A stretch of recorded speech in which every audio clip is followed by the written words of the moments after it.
수요 오전 영상 예배에 오신 우리 사랑하는 예능교회 성도님들 한 분 한 분을 환영하고 축복합니다.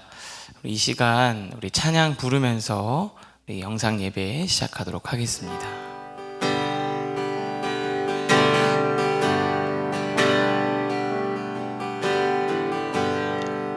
하나님께서는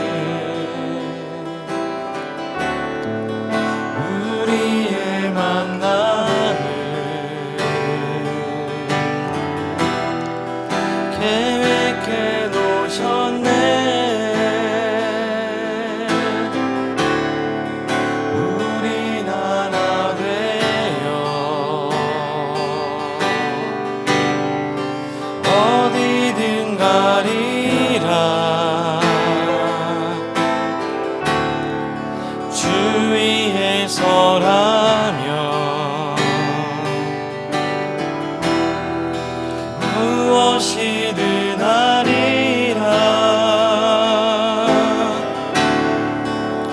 당신과 함께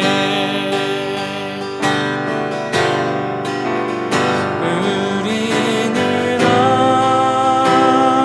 하나 되어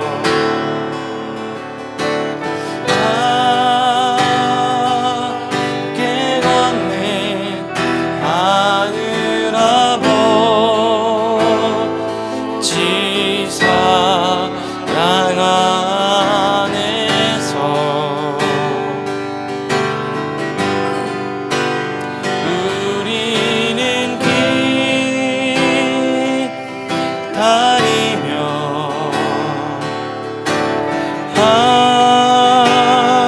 함께 걷네 하늘 아버지 내 사랑 넘치도록.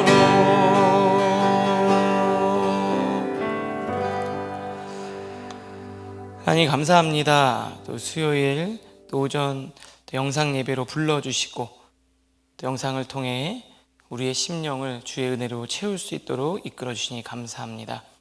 이 시간 저희들 마음 가운데 함께 하셔서 주님의 은혜가, 사랑이, 또 가정 안에 하나님의 평안이 있게 하여 주시옵소서. 예수님의 이름으로 기도합니다. 아멘. 오늘 우리에게 주시는 하나님 말씀은요, 창세기 29장 25절 한 절 말씀입니다. 창세기 29장 25절 말씀입니다. 제가 하나님 말씀 봉독하겠습니다. 야곱이 아침에 보니 레아라 라반에게 이르되 외삼촌이 어찌하여 내게 이같이 행하셨나이까? 내가 라헬을 위하여 외삼촌을 섬기지 아니하였나이까? 외삼촌이 나를 속이심은 어찌 됨이니까? 아멘. 오늘은요 여름 특강인데 제목이 부부의 세계입니다. 부부의 세계. 부부의 세계라는 제목으로 성도님들과 좀 은혜를 나눠보려고 합니다. 최근에 엄청난 이슈가 됐어요. 드라마 부부의 세계라는 드라마가 굉장히 화제였습니다. 영국의 드라마 닥터 포스터라는 원작을 리메이크 했다고 하더라고요. 내용이 엄청 자극적이고 충격적이어서 이 사람들의 관심과 또 많은 이슈가 되었습니다. 공감이 안 되는 부분도 있었다고 해요. 하지만 전혀 불가능한 일만은 아니라는 생각 때문에 사람들은 호기심을 가지고 때로는 분노하기도 하고 그게 내 일일 수도 있겠다라는 불안감을 가지면서 많은 사람들이 시청했던 것 같습니다. 저는 이제 안 봤어요. 못 봤습니다. 제 아내가 먼저 봤는데요, 저한테 안 보는 게 좋겠다고 얘기를 해서 저는 안 봤습니다. 어쨌든 이 부부의 세계라는 드라마가 이슈가 되면서 한때 이 부부 관계 또 결혼에 대해서 많은 생각을 하게 해주었어요. 이 드라마 속의 부부의 세계는 그닥 우리에게 좀 좋은 것으로 다가오진 않았지만, 그러면 우리 현실의 부부의 세계는 어떤지, 그리고 성경 속에서 하나님이 말씀하시는 부부의 세계는 무엇인지 저희가 함께 나눠보려고 합니다. 그러면 현실 속에서 부부들의 세계는 어떤가? 먼저 결혼에 대해서 조금 제가 조사를 해봤어요. 이 초혼 연령이 어떻게 되는지 이 통계청 자료를 보니까요, 2019년에 남성들은 33.37세, 대충 33세쯤 결혼을 하게 되는 거죠, 처음에.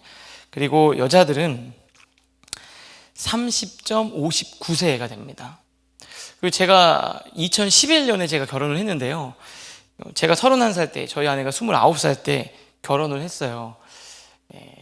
그때 제가 평균 제대로 결혼했다 이렇게 얘기하면서 조사를 했는데, 2011년에는요 31.9세, 또 여자들은 29.1세였어요. 더 초혼 연령이 높아졌죠.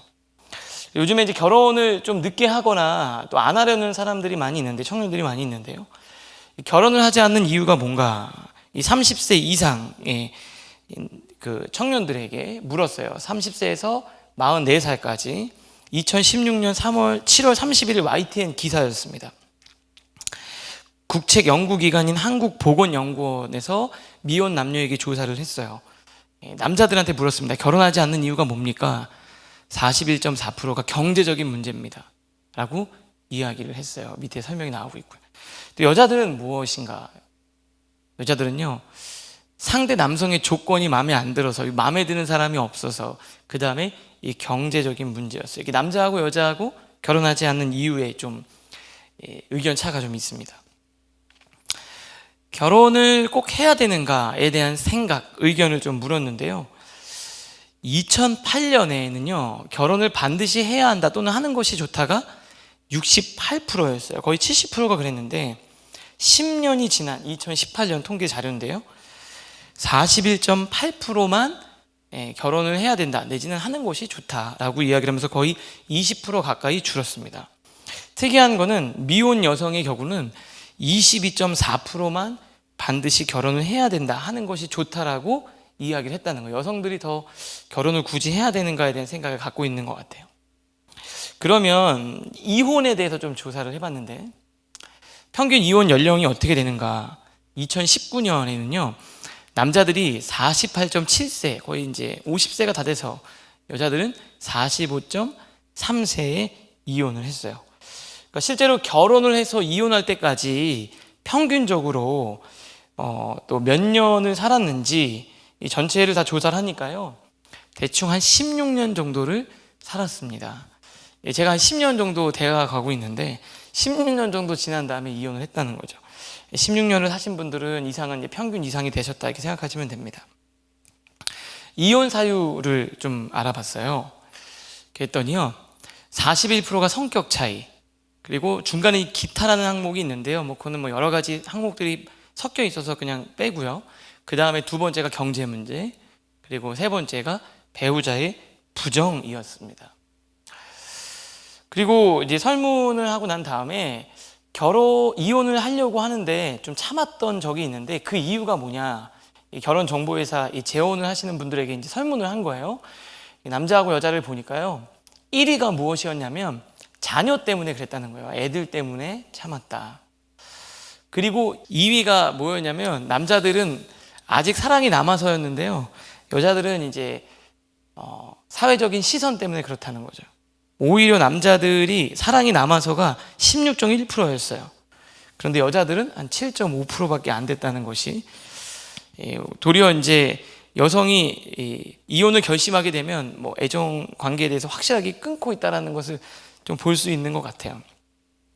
이게 지금 우리가 살아가는 이제 부부 결혼과 이혼, 또 그런 것들에 대해서 좀 이야기를 하고 있습니다. 성경 속에서는 이제 결혼이나 부부에 대해서 이제 어떻게 이야기를 하고 있냐면, 이 팀 켈러 목사님의 결혼을 말하다라는 책에서 보면 이렇게 돼 있어요. 성경은 창세기의 결혼, 아담과 하와의 결혼으로 시작해서 계시록의 결혼, 그리스도와 교회, 어린 양의 혼인 잔치로 끝나게 되죠. 결론은 결혼은 하나님의 아이디어인 동시에 그 밑바닥에 깔린 특정한 인류 문화의 성격을 반영하는 인간의 제도이기도 하다는 거예요. 그러나 결혼이라는 개념과 그 뿌리는 하나님께 있으므로 주님이 결혼을 어떻게 설계하셨는지 알려주는 성경은 대단히 중요한 의미를 갖는다고 이야기를 하고 있습니다. 우리 인간을 위해 하나님이 직접 만드신 제도가 결혼이에요. 하나님께서 아담과 하와를 이 만남을 주선해 주셨습니다. 그리고 가정을 이루게 하셨죠. 그런데 성경 속에 나오는 부부의 모습들, 세계는 어떨지 제가 한번 이렇게 쭉 이렇게 생각을 하면서 정리를 해보니까 그닥 이게 좋아 보이진 않아요. 그 부부의 세계가, 성경 속에 나오는 부부의 세계가 실제로 그리 좋은 모습만은 아니었습니다. 먼저 첫 번째는 이제 아담과 하와죠. 하나님의 명령을 위반해 놓고 서로 책임을 전가하다가 낙원에서 쫓겨났어요. 이 노아와 그의 아내, 애틋한 시간을 보냈거나 대화하는 것도 없이 그냥 아이들만 좀 주렁주렁 낳다가 끝나지 않았나 싶고요. 모세 부부도 마찬가지예요. 굉장히 무미건조했습니다. 아브라함과 아내 사라, 사라와 첩 하갈, 그리고 그 이스마엘, 그 모습에서 갈등이 있었고, 아브라함은 굉장히 비굴한 모습을 보여주죠. 이삭과 리브가 그나마 좀 로맨스가 있었던 것 같고, 당시 일부 다처제 시대에 비하면 두 사람이서만 노년까지 보냈어요. 그런데 이제 말년에 이 두 사람이 서로 다른 아들에 대한 편애 때문에 갈등이 있었죠. 근데 그나마 이 정도 없는 부부가 없다고 본다면 그래도 제일 괜찮지 않나 생각이 들고요. 야곱은 이 4명의 아내를 두고 편애와 집착, 그리고 서로에 대한 질투와 갈등, 그 상처가 이 자식들에게까지 이어졌습니다. 그다음에 유다는 예수님의 족보에 올라간 이름인데 며느리 다말과 이 동침에서 자손을 봤죠. 거의 성경 속에 나오는 드라마 부부의 세계에 나올 정도였습니다. 다윗은 어땠을까요? 정략 결혼을 해서 그랬는지도 모르겠지만 사이가 정말 안 좋았죠. 수많은 이 첩들로부터 배다른 자식들을 낳아서요, 그 자식들 간의 갈등 또 상처 때문에 고통스러운 생활을 보냈습니다. 솔로몬은 수많은 처첩들과 비빈을 둔 화려한 생활을 했지만 누구 하나 진심으로 사랑했다라는 표현들이 없어요. 말년에 그냥 술람미 여인에 대한 사랑을 고백하면서 부부의 결핍에 대한 아쉬움을 달래지 않았을까 생각이 듭니다.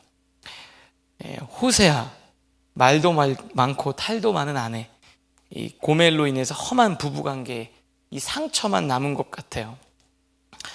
이 구약에서 이렇게 쭉 보니까 특별하게 괜찮은 부부가 없었던 것 같습니다. 아까 꼽으라고 하면 이삭과 리브가 정도 뽑을 수 있지 않을까 생각이 들고요.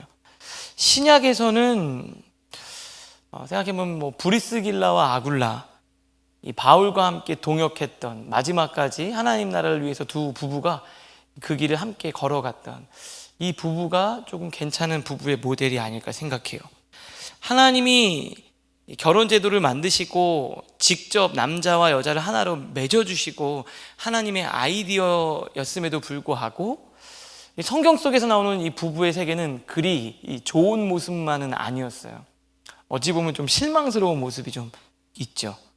그럼 하나님은 왜 결혼이란 제도를 만드셨고 부부로 살게 하시고 직접 가정을 만들어 주셨는데, 왜 우리가 접하게 되는 가정의 모습은 우리가 살아가는 모습도 마찬가지고요, 그렇게 쉽지만은 않고 힘들까?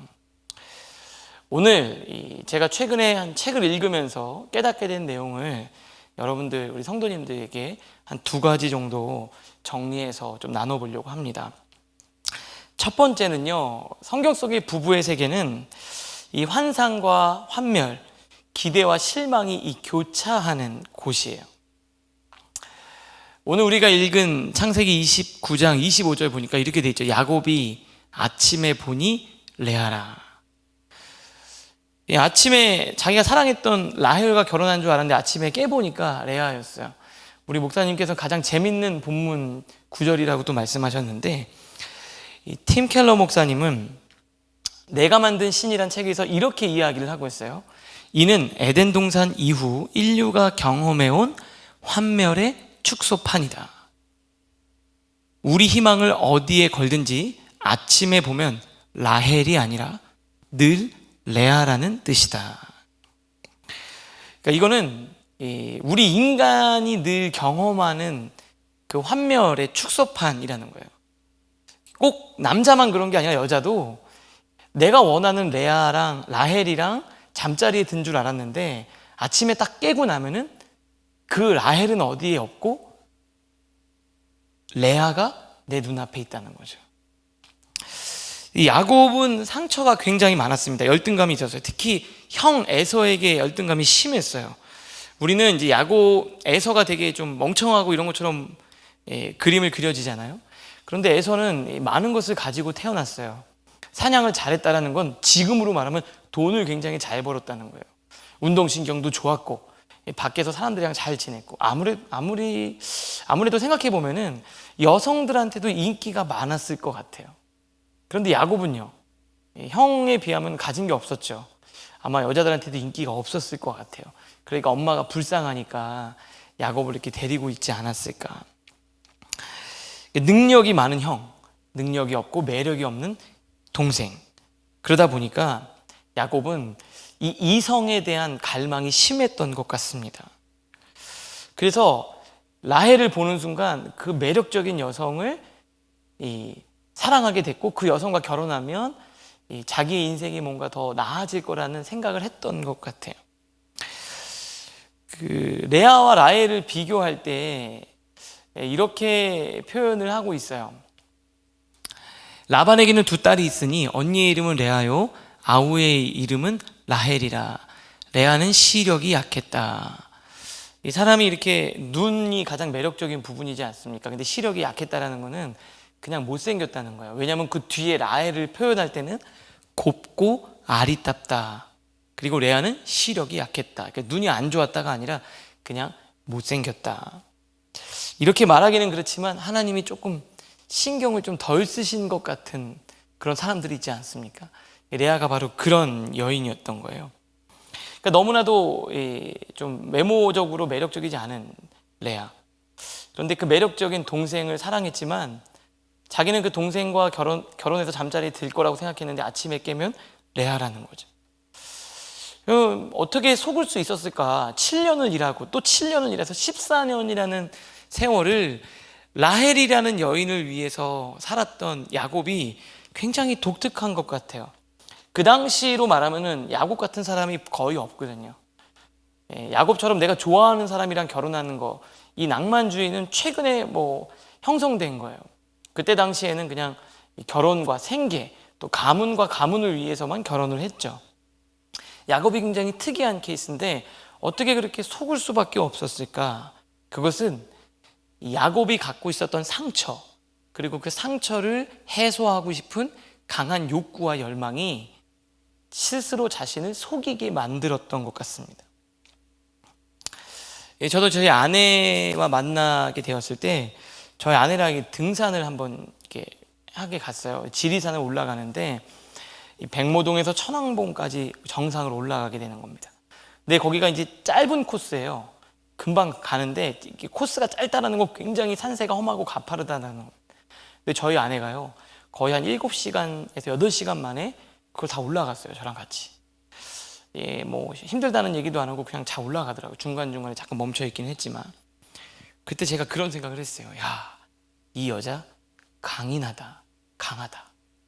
목회를 하려면 강한 여자를 만나야 되는데 이 여자 강하다, 이런 생각을 했어요. 결혼을 하고 보니까 그렇게 강한 것만은 같지는 않습니다. 내면이 강한 것 같아요.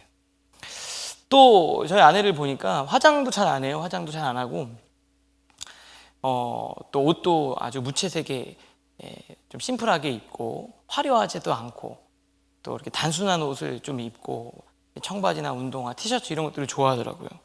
그래서 저는 생각했죠. 아, 이 여자 검소하구나. 그렇게 생각했는데 결혼 후 알았어요. 그런 옷들이 대부분 굉장히 비싼 옷이라는 것을, 브랜드 메이커도 없고 이런 것들이. 저희 아내는 강하다, 나는 검소하다, 이런 얘기 하지 않았어요. 제가 그런 여자를 만나야 되겠다는 생각을 가졌던 거죠. 왜냐하면 저는 목회를 해야 되니까. 그런 제 열망이 저희 아내를 그렇게 만들어 버렸던 겁니다. 알랭 드 보통이 쓴 왜 나는 너를 사랑하는가 라는 책에 보면은요 이런 내용이 있어요. 오아시스 컴플렉스에서는 목마른 사람이 물, 야자나무, 그늘을 본다고 상상한다.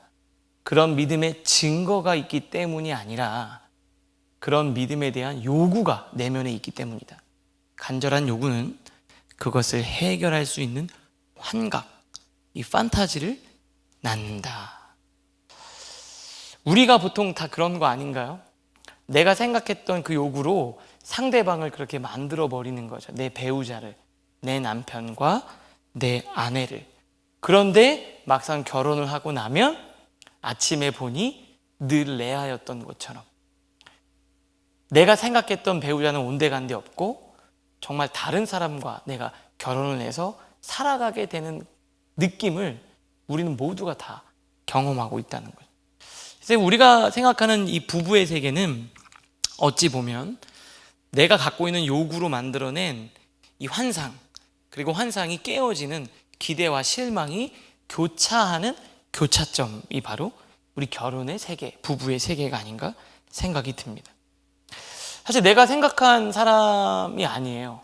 근데 맞다 하더라도 시간이 지나면 그 사람은 변합니다. 제가 결혼하고 한 10년 정도 됐는데 10년 전에 결혼할 때 심성수하고 지금의 심성수는 다른 사람이죠. 10년 전에 제 아내와 지금의 제 아내는 다른 사람입니다.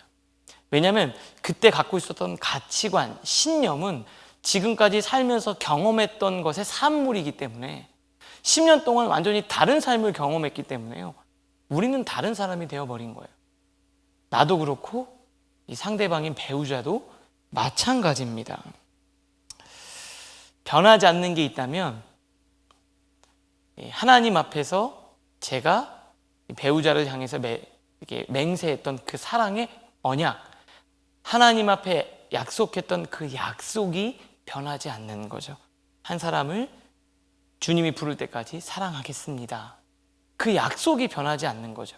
저도 변했고 우리 아내도 변했고 결국 우리가 갖고 있는 기대감은 그 환상은 깨어질 수밖에 없다라는 거예요. 그게 바로 부부의 세계에서 일어나는 일입니다. 그래서 제가 청년들이 가끔 저한테 물어요. 목사님, 그러면 좋은 남자, 좋은 여자, 좋은 배우자를 어떻게 자기들이 구별할 수 있겠냐고 물어요. 그렇게 변하는데 다 지금이랑 다를 수 있는데 어떻게 하면 좋은 사람, 나쁜 사람을 구별할 수 있냐고 많이 물어요. 근데 저는 이렇게 얘기를 하죠. 그렇게 딱 구별할 수 있는 방법은 없는데 그런 사람일 가능성, 확률이 높은 사람을 볼 수 있는 방법이 있다라는 겁니다. 사진을 하나 보여드릴게요. 하늘에 공이 이렇게 떠 있는 사진을 탁 찍은 거예요. 이 공이 어디로 날아갈 것 같으세요? 오른쪽으로요? 아니면 왼쪽으로요? 아니면 이게 위로 올라가는 공인지 위에서 아래로 떨어지고 있는 공인지 잘 모르시죠? 그 순간을 사진을 탁 찍었기 때문에 이 공이 어디로 갈지를 몰라요. 그런데 이 공이로 어디로 갈 확률이 높은지는 뭘 보고 아냐면 궤적을 보면 아는 거예요. 예를 들어서 공이 우리 화면에 보이는 것처럼 화살표처럼 이렇게 쭉 여기서부터 뻥 차서 날아가는 거라면 그 이어서 반대로 나갈 확률이 높죠. 그런데 뭐 새가 와서 날아가서 부딪히면 그게 뜬금없이 딴 데로 가겠지만 거의 대부분은 저 공은 오던 데에서 지나서 그 방향으로 갈 확률이 높은 거예요. 사람도 마찬가지라는 거죠. 그 궤적을 보라고 저는 늘 얘기해요. 지금 순간 말고. 그럼 궤적을 볼 수 있는 게 뭐가 있냐? 가정을 보면 되겠죠. 특별히 이제 부모님들을 보는 거죠. 이 부모님들의 삶의 모습이 어땠는지. 그러면 부모님들이 가정을 지키고 또 자녀들을 위해서 헌신하고 그런 사람이라면 아이들도 남편도 아내도 그럴 확률이 높다는 거죠. 또 직장 생활을 어떻게 했는지 보라는 거예요. 몇 년 동안 성실히 꾸준히 자기 일에서 열심히 하고 있는지. 막 여기저기 옮겨 다니면 내가 안 맞는 직장일 수도 있지만 앞으로도 옮길 확률이 높은 거죠. 성실하게 있었으면 성실하게 할 확률이 높고. 신앙도 중요한 것 같습니다. 교회 와서 찬양하고 눈물 흘리고 말씀 보내고 이런 거 말고 꾸준히 신앙생활을 잘 해왔는지, 또 혹시 교회에서 교사나 또 순장으로 봉사를 해왔는지, 또 자신의 신앙 고백을 할 수 있도록 헌금 생활이나 또 주일 성수, 또 때로는 선교적인 참여를 잘 해왔는지 그 궤적을 보면 그 다음 그렇게 이어갈 확률이 높다는 겁니다. 그러나 그 확률이 높을 뿐 사람은 또 상황에 따라서 다 변할 수가 있는 거죠. 그 사람과 맺은 이 약속과 언약을 붙들고 살아가야 하는 겁니다. 두 번째로는요, 하나님이 가정을 왜 주셨냐면 가정은 이 성숙을 경험하는 곳이기 때문에 그래요. 최근에 읽은 유기성 목사님이 쓴 십자가에서 살아난 가정에 이런 표현이 있습니다. 대부분의 사람들은 가정 바깥으로 나오면 가정에서보다 사람들과의 관계를 잘 맺습니다. 왜냐하면 자신이 맺는 인간관계가 생존이나 이익과 직결된 문제이기 때문입니다. 우리는 윗사람에게도 잘하고 아랫사람에게도 신뢰를 얻고 동료나 친구들과도 좋은 관계를 유지하려고 무던히 애를 씁니다. 겉으로는 예수님을 잘 믿고 하나님의 뜻대로 사는 것처럼 보여도 가족에게는 숨길 수가 없습니다. 밖에 있는 사람들한테 잘한다는 거예요. 왜냐하면 내가 맺는 인간관계가 생존이나 내 이익, 나에게 불이익, 이익을 줄 수 있는 그것과 직결되어 있기 때문에 그렇다는 거예요. 마찬가지죠. 저도 그렇고 교회에서는 잘 하지만 제가 필터해서 감정을 보내지만 집에선 그렇지 못한다는 거예요. 그러고 난 다음에 목사님이 그 뒤에 뭐라고 얘기했냐면 이렇게 돼 있어요. 사실 우리 자신이 어떤 존재인지를 정확하게 알 수 있는 곳은 가정입니다. 이것이 바로 하나님이 우리에게 가정을 주신 이유 중 하나입니다. 하나님이 우리에게 가정을 주신 이유, 너무나도 중요한 이유 여러 가지가 있겠죠. 함께 있으면서 서로 의지하고 또는 이제 자녀를 낳고 또 후손을 이어가고 또 사명을 만들어가는 것도 있지만 첫 번째 너무나도 중요한 이유는 가정에서 나를 온전히 볼 수 있는 가정이 나의 거울이 되기 때문이죠. 내가 어떤 존재인지를 정확하게 알 수 있는 곳이기 때문입니다. 선배 목사님들이 말씀하셨어요. 목사 설교에 가장 은혜를 못 받는 부류의 사람들이 있는데 그 첫 번째가 사모님이고 하모님들이고 목회자 자녀라는 거예요. 감출 수가 없죠. 밖에서는 내가 꾸밀 수 있지만 집에서는 특별히 아내에게는 자녀들에게는 내 있는 모습 그대로를 다 보여줄 수밖에 없기 때문에 그래요. 어떻게 보면 하나님께서 우리에게 말씀해 주시는 메시지가 바로 이것이 아닌가 생각이 듭니다. 저도 마찬가지예요. 집에 가서 아내랑 다투고 얼마 전까지 다투고 올라와서 설교한 적도 있고 전화 받은 적도 있고 신방하고 그런 적도 다 있어요. 그럴듯하게 바깥에서는 꿈이지만 가족들에게는 그러지 못하는 우리의 모습을 보게 됩니다. 그래서 하나님이 가정을 주신 것 같아요. 한 번은 제가 이 설교를 준비하는데 제 딸 로아가 이제 문자가 왔어요. 아빠 언제 오냐고. 왜냐하면 최근에 이제 저희 이제 둘째 우리 온이를 아내가 데리고 자고 로아를 제가 재워주고 있었거든요. 근데 이제 말씀을 계속 준비하느라고 제가 못하고 오늘은 일찍 자라고 얘기하고 이제 그 다음날은 내가 꼭 재워주겠다라고 얘기를 했는데 그때도 또 설교가 준비가 잘 안 끝난 거예요. 설교 준비가 제가 원하는 그런 스케줄대로 잘 되지가 않잖아요. 그래서 하다가 잘 안 돼가지고 저도 좀 마음이 불편한 상태인데 제 딸이 전화해서 아빠 언제 오냐고 막 묻는 거예요. 그래서 제가 오늘은 아빠가 안 될 것 같다. 설교를 준비해야 되니까 엄마한테 재워달라고 하고 그냥 자라. 그랬더니 뭐 나중에는 좀 울면서 아빠 언제 오냐고 지금 와서 재워주면 안 되냐고 그랬는데 제가 좀 단호하게 얘기를 했어요. 오늘은 안 돼. 그러니까 엄마랑 같이 씻고 엄마한테 재워달라고 하고 자. 또 전화를 끊었는데 설교 준비가 잘 안 되는 거예요. 제가 하는 메시지가 제 딸한테 어떻게 들릴까. 그래서 제가 성경책을 덮고 컴퓨터를 끄고 연락을 했죠. 아빠가 지금 가서 재워줄게. 그래서 가서 루틴대로 씻기고 또 동화책 읽어주고 이제 기도하고 또 잠을 자려고 이제 누웠는데 그날따라 제 딸이 저한테 질문을 하는 거예요. 아빠가 목사니까 아빠가 꼭 답을 해줬으면 좋겠다고. 그래서 그 질문이 뭐였냐면 살을 이렇게 만지더니요 이게 살이 왜 이렇게 말랑말랑하게 하나님 만들었냐는 거예요. 부들부들하고 이게 말랑말랑하게. 그래서 제가 이걸 어떻게 답해줘야 되나. 그래서 제가 당황스러웠거나 성경 공부할 때 저도 모를 때가 있거든요, 목사도. 그럴 때 제가 쓰는 방법은 묻는 거예요. 뭐 성도님은 어떻게 생각하세요? 아니면 다른 분은 어떻게 생각하세요? 그리고 나서 기도하는 거죠. 하나님 가르쳐 주세요. 그래서 제가 어떻게 답할지 몰라서 제 그 딸한테 얘기했어요. 로아한테. 로아야, 너는 어떻게 생각해? 그랬더니 제 딸이 정말 제 예상을 뒤엎고 이렇게 얘기했어요. 아니, 내가 질문했는데 왜 아빠가 자기한테 물어보냐는 거예요. 아빠가 목사님이니까 다 아니까 답변을 해달라는 거예요. 그래서 제가 딱 기도하는데 그때 하나님이 떠오르게 해주셨어요. 그때 로아랑 제가 안고 있었거든요. 그래서 막 제가 살을 부비면서 로아야, 이렇게 안고 있고 살을 부비니까 기분 좋지? 그랬더니 그렇대요.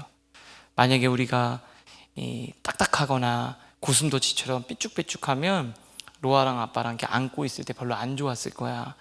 서로 안아주고 사랑하라고 하나님이 우리를 이렇게 부들부들 보들보들하게 만든 거야. 그랬더니 제 딸이 맞는 것 같다고.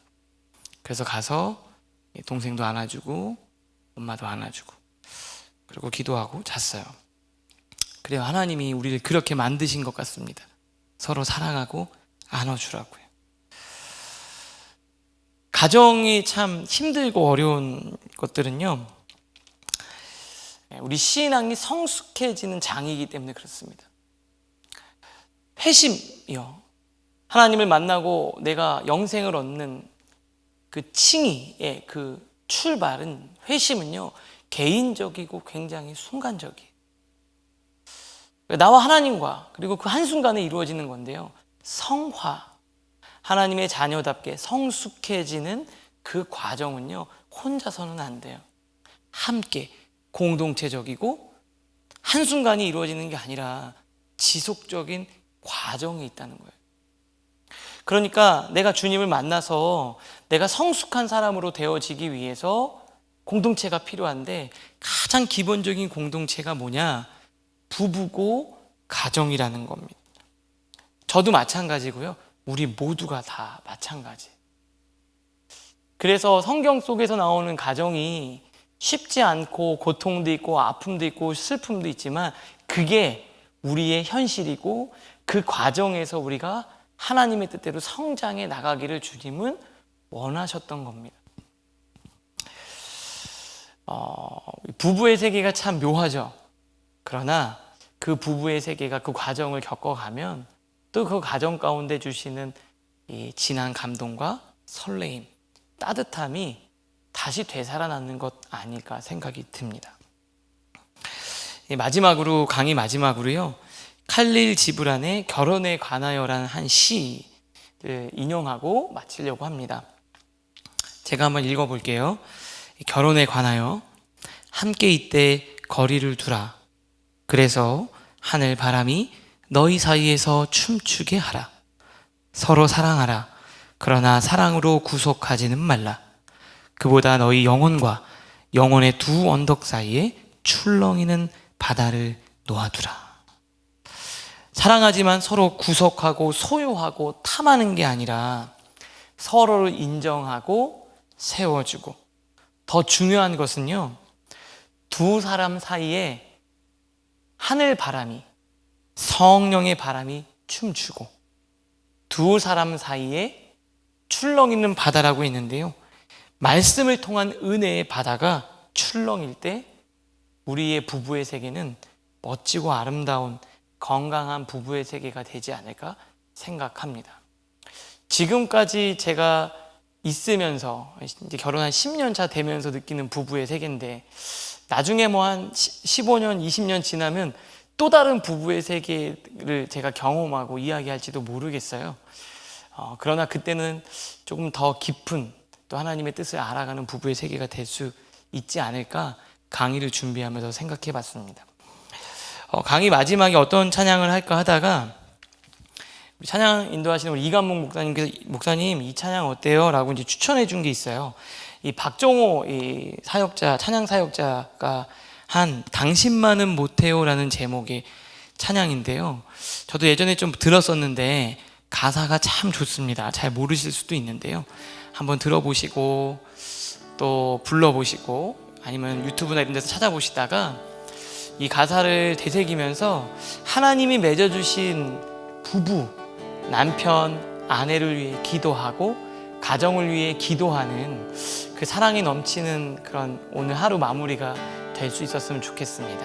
우리 함께 우리 찬양을 한번 따라서 한번 불러보도록 하겠습니다. 살아도 좋은 것을 먹어도 당신만 불편하면 행복이 아닌 거죠. 웃고 있는 모습이 행복한 것 같아도 마음속에 걱정은 참 많을 거예요. 사랑도 물을 줘야 하는데 가끔씩 난 당신께 슬픔만을 줬어요. 너를 사랑한다고 수없이 말을 해도 내가 내 맘 아닐 땐 화낼 때도 많았죠. 세상 사는 게 바빠 마음에 틈이 생겨 처음 했던 약속을 지키지 못하지만 이 세상에 무엇을 나에게 다 준대도 가만히 생각하니 당신만은 못해요. 세상 사는 게 바빠 마음에 틈이 생겨 처음 했던 약속을 지키지 못하지만 이 세상의 무엇을 나에게 다 준대도 가만히 생각하니 당신만은 못해요. 우리 한 번만 더 불러볼까요? 처음부터. 곳에 살아도 좋은 것을 먹어도 당신의 맘 불편하면 행복이 아닌 거죠. 웃고 있는 모습이 행복한 것 같아도 마음속에 걱정은 참 많을 거예요. 사랑도 나무처럼 물을 줘야 하는데 가끔씩 난 당신께 슬픔만을 줬어요. 너를 사랑한다고 수없이 말을 해도 내가 내 맘 아닐 땐 화낼 때도 많았죠. 세상 사는 게 바빠 마음에 틈이 생겨 처음 했던 약속을 지키지 못하지만 이 세상의 무엇을 나에게 다 준대도 가만히 생각하니 당신만은 못해요.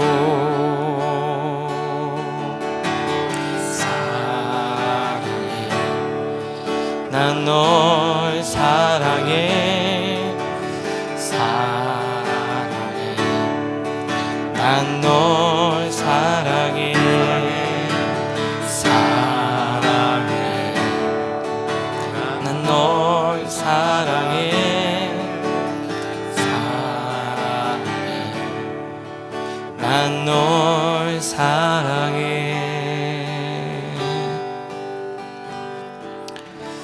기도하겠습니다. 하나님은 태초부터 이 부부를 계획하시고 가정을 만드셨고 저희를 그 가운데 이끄셨습니다. 그 하나님의 섭리와 계획을 따라 내 욕심을 내려놓고 내 욕망을 내려놓고 하나님 앞에 맺었던 신실한 약속 붙들고 살아가게 하여 주시옵소서. 그곳에서 나의 본 모습을 보고 내가 주님 안에서 성장하고 성숙해가는 그런 하나님의 자녀들 되게 하여 주시옵소서. 특별히 사랑하는 배우자, 남편, 아내, 그리고 가족을 위해서 기도하는 하루가 되게 하여 주시옵소서. 예수님의 이름으로 축복하며 기도하옵나이다. 아멘. 또 은혜를 주신 하나님께 감사를 드리고요. 가정 안에서 부부간에 특별히 그리고 가족들과 따뜻한 사랑을 느끼는 또 행복한 한 주 보내실 수 있기를 바랍니다. 우리 다음 주에 또 영상 수요 예배 때 뵙도록 하겠습니다.